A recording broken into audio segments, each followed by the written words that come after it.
Hello, social media followers, LinkedIn, Facebook, and everyone tuning into our show. Welcome to Beyond the Offer podcast. I'm your host, Rosanna Snedeker, joined by my co-host and friend, Bill Gates. Thank you for tuning in as we tackle the latest trends and challenges in talent acquisition and human resources. Today, we are sitting down with Penny Vamvakaris.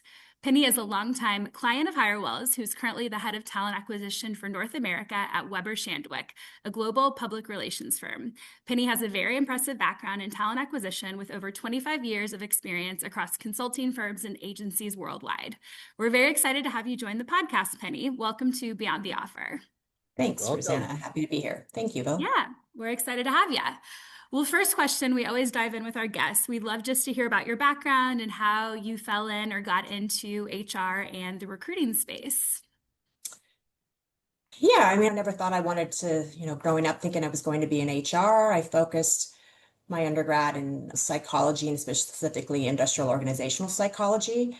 And then as I was graduating, had internships and I was drawn to recruiting because it fascinated me how much impact hiring decisions have on the culture, long-term success of a company, as I got more exposure, revenue. And then early on, I realized that recruiting wasn't just operational, it was strategic. That right hire changes a team, the wrong hire costs you clients, momentum or morale. So over time, I moved from being a recruiter to building recruiting organizations, focusing on workforce planning, capability gaps, leadership hiring, building TA teams. And that's what really actually influenced the business. It's not just filling roles. And what's kept me in it for that 20 plus years is the work is constantly evolving. The markets change, skill sets change and shift. And you're always balancing, between the people and the performance. And that's what keeps you constantly learning as well, too. So my career, the first half of my career was in consulting. So Ernst & Young, McKinsey, I think a great, foundational place to learn high performance, client-driven environments. And then I transitioned into the media, advertising, communication space and agencies like Publicis and IPG, and then, realized something. Regardless of industry, I've always been in professional services, and professional services is talent isn't a support function. It is the product. We're not manufacturing widgets. You're building teams that drive creativity, growth, client impact. And again, talent acquisition, talent is really, I think, at the forefront of that. It's made it very interesting during my career to be in this area. Absolutely. Yeah, no, great story. Well, Penny, we do appreciate you being on here. Excited to have you. We had mentioned in your intro, and you had mentioned just a second ago, you have been working within this media and communication space, which is definitely a very competitive, as you know, environment. Yep. What's kind of been your recruiting strategy to attract and retain the top talent within those organizations?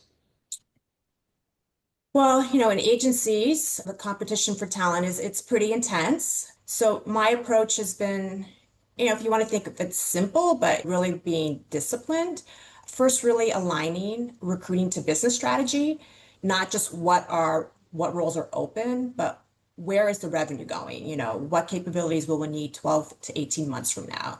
We'll always be in somewhat of a reactive mode. We may win a new client, someone leaves. So there is always that just in time, to fill a role, but it really is also aligning to the bigger picture. And then second, really be honest about the environment with candidates. Agency life is fast. It's demanding. If you oversell culture and undersell expectations, I think we'll lose people quickly. And I think when I've seen that happen, retention really starts with being clear about the role and being clear about the environment and expectations. And then third, really invest in what experience and what, your structure and processes, like having fast feedback loops, well-trained interviewers, competitive and transparent compensation with candidates, thoughtful onboarding. When the candidates feel respected, they're more likely to stay too. And then lastly, I think it's also build a reputation, not just the pipeline. In the agency world, like I said, it's professional services. The word travels fast. The market knows which leaders develop talent and which ones burn people out. So you can't hide behind that no matter what you do. Yeah. Do you see a lot of people in that industry, because it is more of a kind of tight-knit space, stay within the agency and professional services world and kind of move around? I mean, like yourself, you've been in that space for over 20 years. Is that the same on the candidate side? Definitely. I Yeah. think there are certain people who are kind of built to be an agency Yeah. in the agency world. And what's interesting, I've seen people who think client side, we hear the utopia, it's a little slower, it's a little more balanced, but I've seen those people who have gone over to client side and a year later they're wanting to come back into agency. So yeah, I definitely think it's probably a different sort of, person that is drawn to it, One thing Yeah. I've self noticed, included. yeah, one thing I've noticed, which always I think more unique than any other industry that we've worked with from a client side, is how often, like I think this may not be a general norm, but in order to get kind of increases in comp, you go from one agency to another instead of waiting for your merit increases. And it's also extremely unusual where you see, or at least I've seen with candidates, tend to go from one agency, then to another, and then a lot of times they'll come back to that same Right. agency as well. And then Yeah, also vice versa. A lot of times clients might hire, the person from that agency as well. So it's definitely very interconnected. So reputation's clearly important, but very much so. Yeah, yeah. And, boomerang, myself included, I've done that as well too. So, I think people also follow people too. So I true. think That's that true. Yeah. that's part of it as well. Yeah. How have you seen just the agency world change over the past 20 years? I mean, with technology, with remote work, like what are some of the Yeah. trends that you've seen over the past few decades change that space? Yeah, it's definitely changed. I would say, significantly. Like when I started, roles were, I would say, even more generalists. Like you said, with technology, like, now we're hiring for highly specialized skills like data analytics, performance media, influencer strategy, Yeah. AI-enabled planning. There are whole capabilities that didn't even exist when I started in the agency world that we have now and we're building around. And the work used to be very office centric, almost sort of mini agencies within the agencies and building like that talent around that office. But now the talent is definitely distributed and more selective and building on that. I think the candidates have changed too. Like 20, 15, 20 years ago, the brand prestige really carried more weight. And while that is important, certainly work and awards. But today, people really want flexibility, development, transparency, leadership they trust. And I can see that's more and more a focus of candidates when they're asking when they're letting us know what's important to them. Yeah. Yeah. All good points. Yeah. And changing kind of gears a little bit more so from the candidate's perspective to the internal recruiting machine that you've typically handled. Recruiting tools, we've just seen a lot of obviously AI tools that have surfaced, new applicant Yeah. tracking systems over the years. But have you seen or like used any new recruiting tools over the past few, years that you've seen? I know there's always problems, and a lot of the folks in the ATS world say there's no deficiencies in ATSs and whatnot, but there's no perfect one. But have you seen No. some that are, much better than others? And if so, how have they helped? Yeah, I say the same thing. There's no utopia for in terms of ATS, but if I was to call one out, I would say, Greenhouse has been the one that I have found has been probably the best in terms of user experience, candidate experience, both on the candidate side and the recruiter side. Report, interestingly enough, was able to get buy-in to implement a CRM a couple of years ago, which was GEM. So we implemented that on top of our ATS. And that's been a phenomenal tool, again, both in terms of managing the candidate experience, but also recruiters too for us. So those are some of the things, tools that I have seen work. Like as you said, Bill, of course, AI is the obvious headline. We've used AI sourcing and outreach automation platforms, just looking at different things, but also looking at the different modules that things like GEM have, LinkedIn, interview intelligence tools that analyze interview questions and bias, looking at MetaView and things like that. And then talent analytic dashboards and forecast capacity and hiring velocity. Again, GEM is really great with that and their dashboards. I think what's key is it's not just adopting the tools, it's using them to free the recruiters up for higher value work. Some recruiters are a little more apt to adoption than others, but I think once you show the value, the automation can really help handle those repetitive tasks so recruiters can focus on the stakeholder partnerships and the candidate experience, I think, which is key for us to continue to elevate the work that we're doing. Yeah, I agree. And that's going to look, I mean, more and more sophisticated year after year, even, in 6 months, a year from Yeah. now. So, Yeah. I think the mistakes, at least from my opinion, companies make is kind of chasing that shiny tech without chasing the behavior.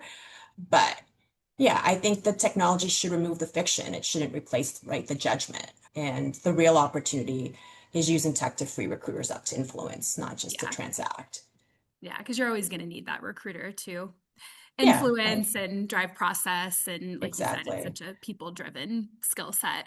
And Yeah. back to the ATSs, I feel like anytime we ask leaders, greenhouse is always one of the top ones that comes up. Interesting. It Yeah. it Yeah. really I've is. had, yeah, similar conversations. Yeah.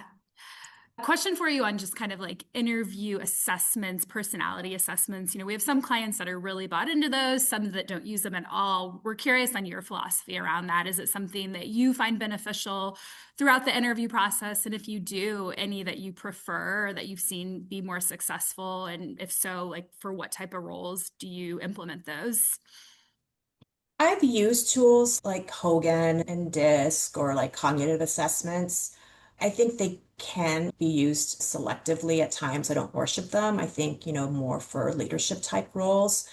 I don't think I prefer one, and I think it depends on the role too, but that's where I've seen them perhaps being used a little bit, providing more value. I think they can be useful for leadership development and team dynamics. I've used them personally for that.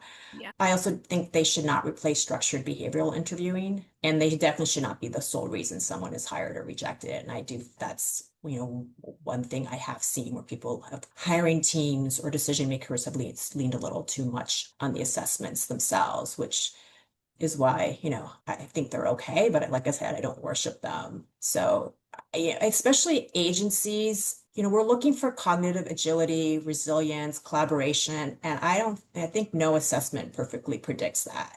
Whereas you have a strong interviewing and calibration, structure, I think that actually is a better predictor. Yeah. Yeah. I think Completely we've agree. worked with clients that are on both sides of the spectrum, some that live and die Yeah, by them, and other ones.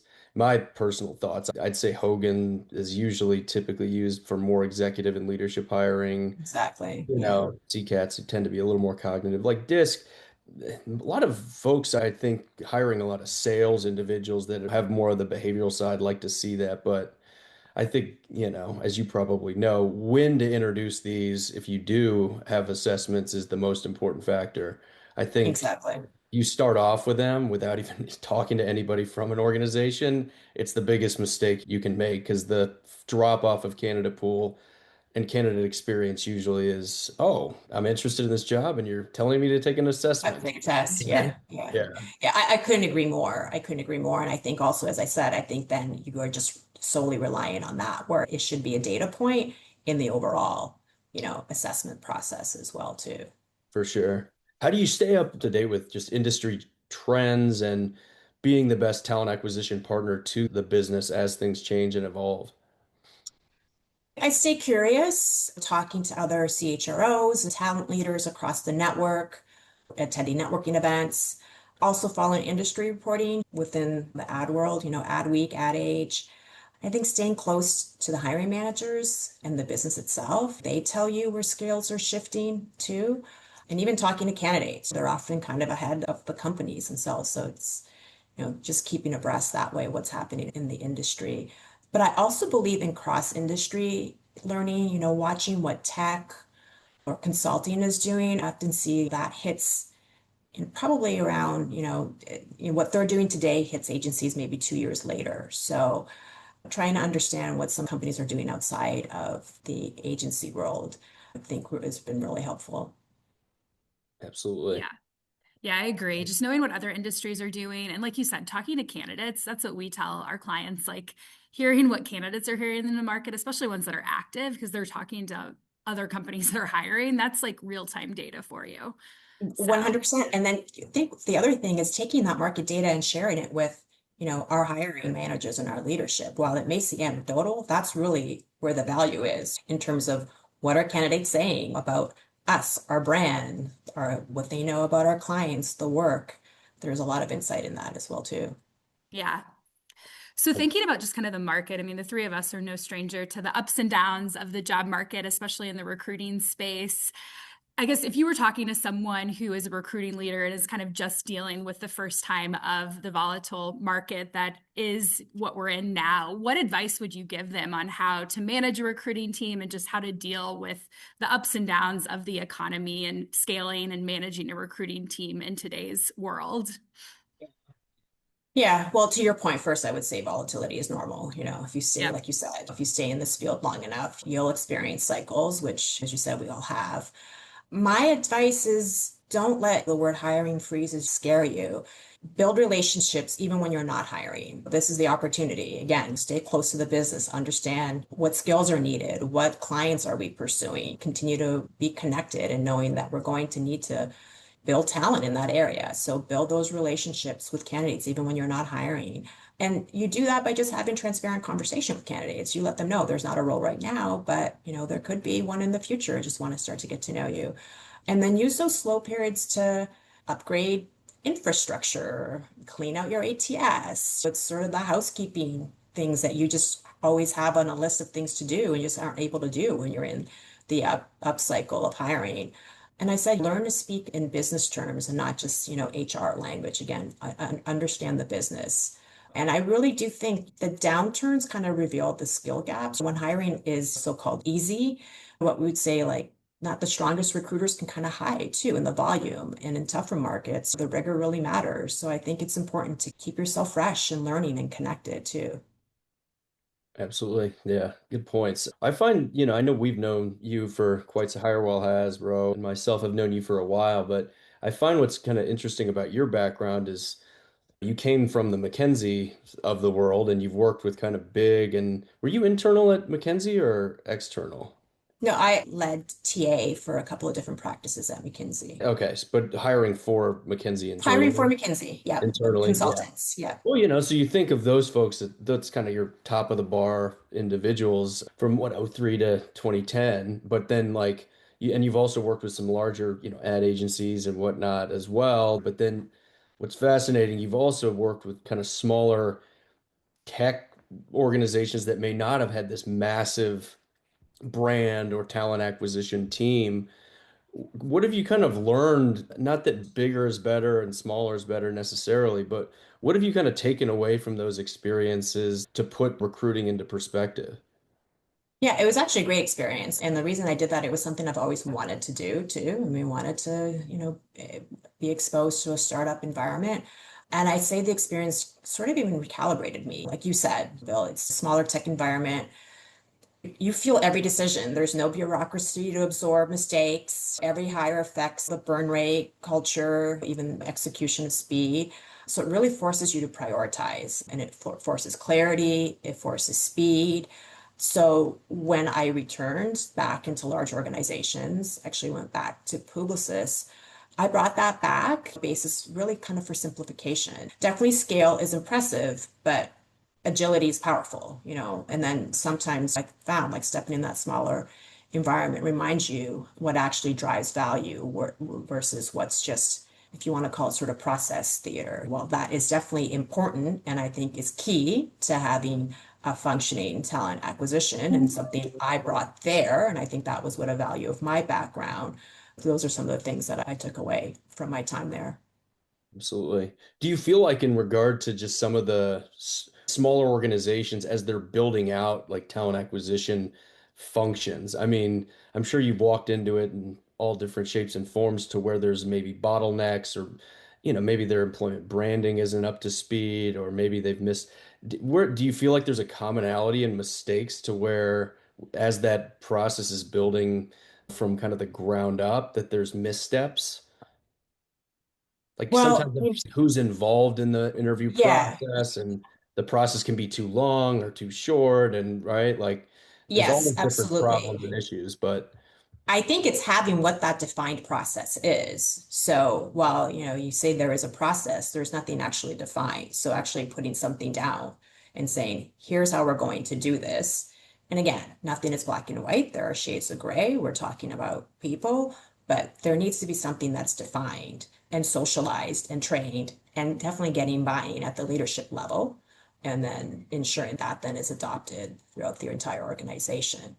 because that's where things can really start to snowball sometimes if the business is driving what is happening. I've come into places where a candidate has met with 15 people and we're still not able to make a decision.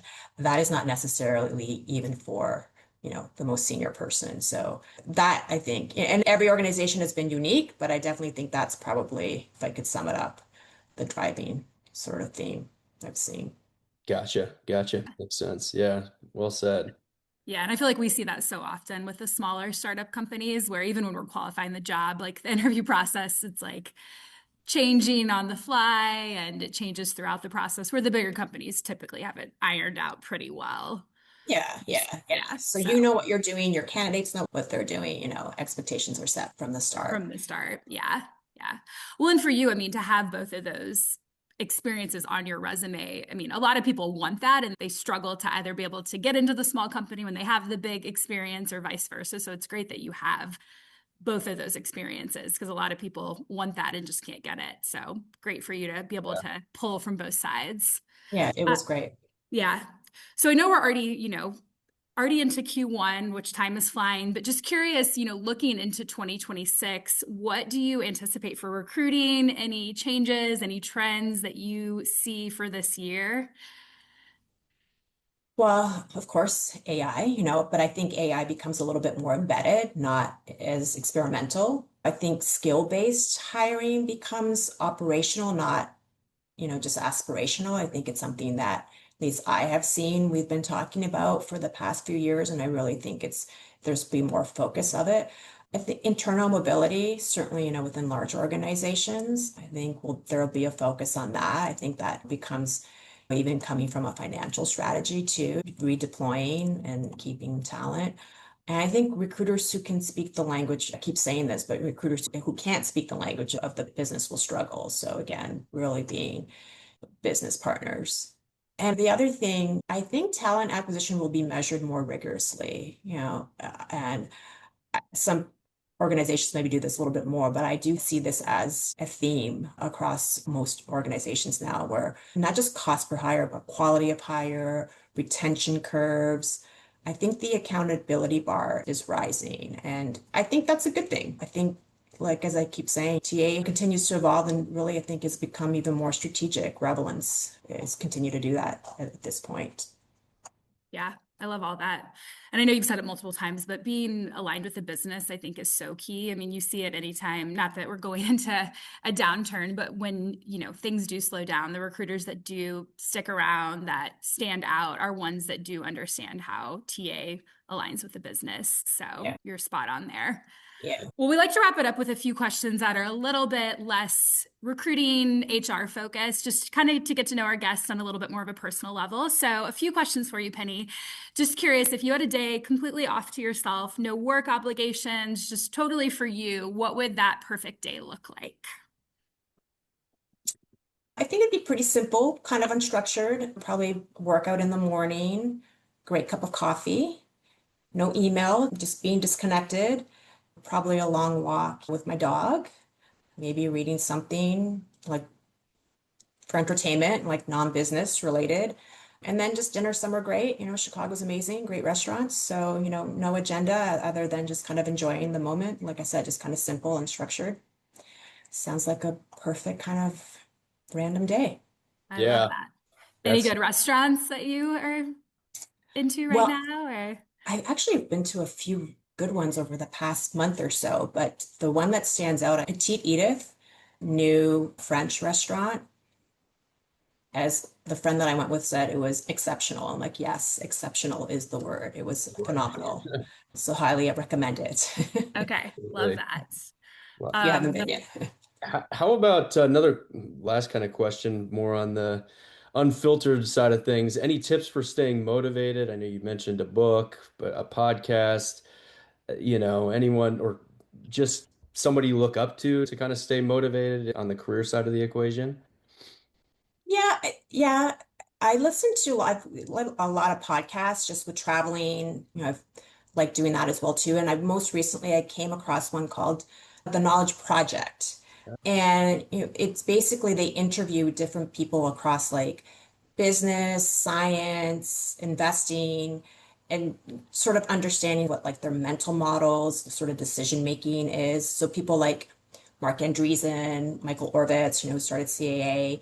And then they also have like this Outliers series where they highlight biographies of people like Charlie Munger, Mary Cool. Kay Ash, like a Mary Kay Cosmetics. So it's really, really interesting just to hear people's perspective and then also their stories. And what's interesting too is like every single one of these people have had challenges and struggles. And so, just all different, all unique in all the way they've handled it, but also very, successful people. So really interesting. I've just recently have come across that one, but that one that came to mind.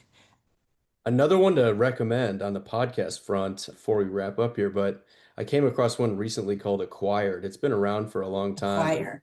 I've Acquired, heard of yeah. it. Yeah, yeah. So they follow like it's a really like big deep dive into a company and how they got to be. One I recently listened to, which is a bit older, I think it was in 2023, is a dive into like Costco, for example, and like how they came to be and the simplicity of their business and how they kept things the same for so much. It's really interesting to see where and how these companies have evolved, but Yeah, it's a good yeah. one to listen to if there's I'll companies put it that on my list. you like to follow.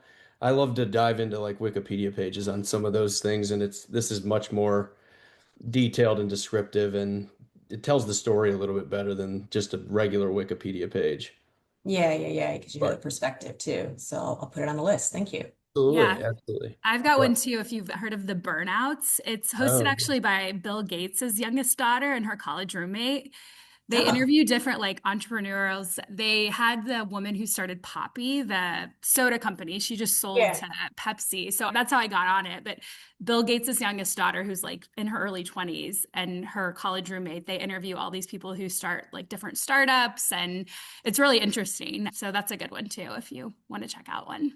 I have not heard of that one, but I Yeah. will, I I know. will I'm like, check I'm it out. listening to a podcast of, girls that are right out of college, younger than me, but they definitely have some really good guests on there. So, Yeah, yeah. and yeah. the Poppy story is crazy if you want to Google a crazy story. I mean, she started that, I'm somewhat familiar with it, but I don't know all the yeah, started it like details. in her kitchen, I think 9 months pregnant, went on Shark Tank, and now sold for Right, billions sure. to Yes, right, Pepsi. right. Yeah. Yeah, it's insane. So, That's great. Well, that is all the time we have for today. Thanks for tuning in to this week's episode. Today we met with Penny Vamvakaris. We discussed her career in the agency space, how the industry has evolved over the years, and what direction we can see recruiting going in 2026. We'll be back next month with a new special guest. Quick reminder again on how you can support the Beyond the Offer podcast. You can find all our content on Hirewell social media platform, which you can find on hirewell.com. Penny, thanks for joining us and take care, everybody. And thanks for tuning in. Thank you. thanks, That's Penny. great. Thanks.